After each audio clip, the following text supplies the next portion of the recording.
For all of you yellow belts, we're going to be working on our hand techniques. We have 4. First one is going to be the double knife hand strike. When we were white belts, we had the single knife with the chamber and the swing. Now we're going to use both of our hands. So one hand is still going to start by our ear. However, the other hand is now going to reach way off to the side. This is our chamber. When we step into our double knife, the hand that's far is going to stop by our belly button. The other hand is going to make a stop sign directly in front of us. This is our double knife. So it's a reach and then a swing. Same thing on the other side. Reach and then swing.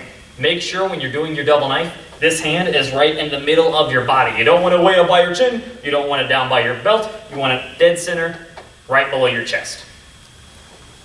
The next block we're going to be doing is the outer forearm block. It's a lot like the muscle block. This time we're just going to take our hand and switch it to the outside. Because this is an inner forearm block, we're going to be doing the outer forearm block. So make sure your palm, your fist, all that stuff is facing away from your body. For the outer forearm block, you do the same chamber, big hug, but this time when you're swinging your hand, you want to make sure it stops out. Then same thing on the other side, hug and swing, stopping out, away from you. That's why it's called the outer forearm block.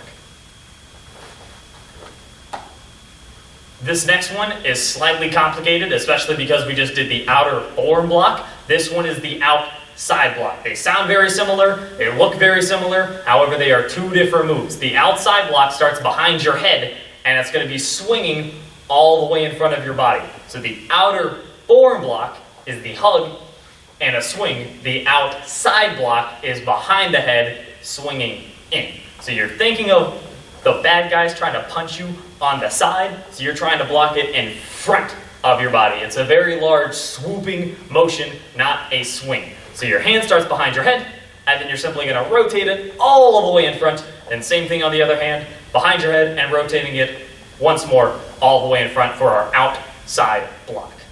The last block we're going to be doing is a square block. It's basically 2 blocks in one. You're basically going to be doing a high block with one hand, the outer forearm block on the other hand. It'll make it look like a big square, which is why we call it the square block. The chamber for this is simple. Take both your hands, stack them by your belt.